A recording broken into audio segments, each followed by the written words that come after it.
Fresh on the heels of the primaries, Jackson County has yet another vote on the horizon, the recall election of County Executive Frank White. And we now know when it'll happen. A judge set a date of September 30th. It's a compromise after what the county originally decided, but before November, when elections officials wanted it. More than 43,000 people signed their names to petitions prompting this recall election. It's believed to cost the county and Kansas City about $2 million, but critics say it's needed. The stadiums failed. The property taxes have continued to be an issue, and they got 43,000 signatures. And it's never happened before. So I think anybody can do the math of what this is about. White could challenge the decision. We'll be watching. We know he's called the recall a distraction. And that's not the only thing he said. First, he blamed the effort on private interests, warned a recall would be too expensive. Then he vetoed it and wanted it pushed to November. Now he has left the door open for a legal challenge and told a local podcaster he's on his way out the door eventually anyway. This is my 11th year. There's 1 year left on my term, and I plan to retire after next year and go do something different with my life. Critics have pushed White to even resign ahead of the election to save taxpayer money, but it's unlikely that'll happen. White says he'll stay in until his term runs out. Let's get to the heart of the matter with our roundtable of journalists. Michael Mahoney's sticking around, joined by Ilana Arrighetti, Jackson County watchdog reporter for the Kansas City Star. Thank you so much for being here. Let's jump in. There seems to be a new development every day. Ilana, what's catching your eye?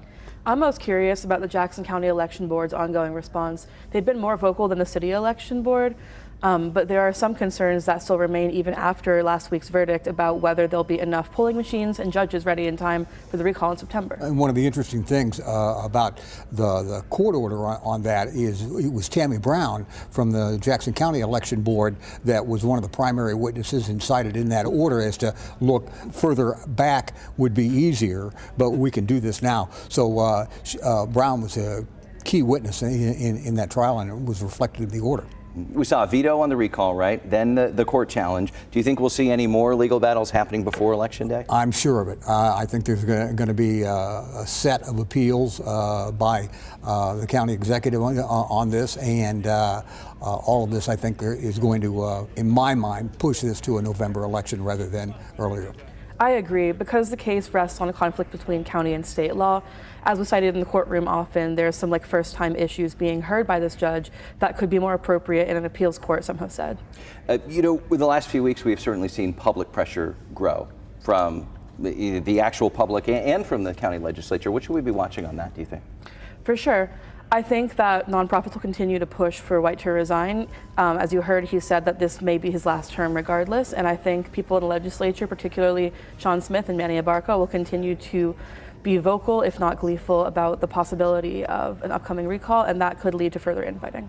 I think the talk and the pressure from some folks on the legislature to try to encourage Frank White to resign is a long shot at best. It's just not in the DNA of the man as I know him for him to walk away, certainly not under these circumstances. And every indication he has given to this point, at least, is that he, number one, feels that this is a fraudulent effort. He thinks it's about the stadium vote, and a lot of people disagree with that. They think it's more about his administration in general and the reappraisal issue in particular. And so I just don't see him walking away under any circumstances other than the end of his term or a recall. He's even tried to call out the groups that are behind this. And for people who don't know, Ilana, bring us up to speed on that.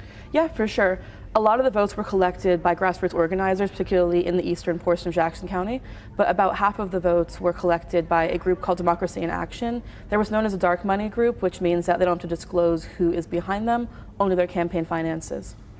A reminder, if voters do recall Frank White, that sets off a whole other process that we've discussed. They can only put a Democrat in that post. Right. That's one of the things I think that makes this different. In some instances, a recall election will trigger another election, and it would be like picking a brand new county executive. In this case, the way the charter reads in Jackson County, the person that gets recalled must be replaced by someone of their own party. So you can't use it as a political coup to replace the executive of one party with an executive from another. So the next county executive, if it comes to that, would also be a Democrat like Frank White. Yeah. That said, there's been a lot of speculation around people accusing each other of taking part in the recall effort. effort to throw their hat in the ring for county executive. Yeah, and we'll see more of that, I'm sure. Never a dull moment. Never a dull You're moment. kidding. And Mike Mahoney, thank you so much. Count on KMBC 9 News to keep a close eye on the recall effort as we wait for updates. You can watch our reporting right now at KMBC.com.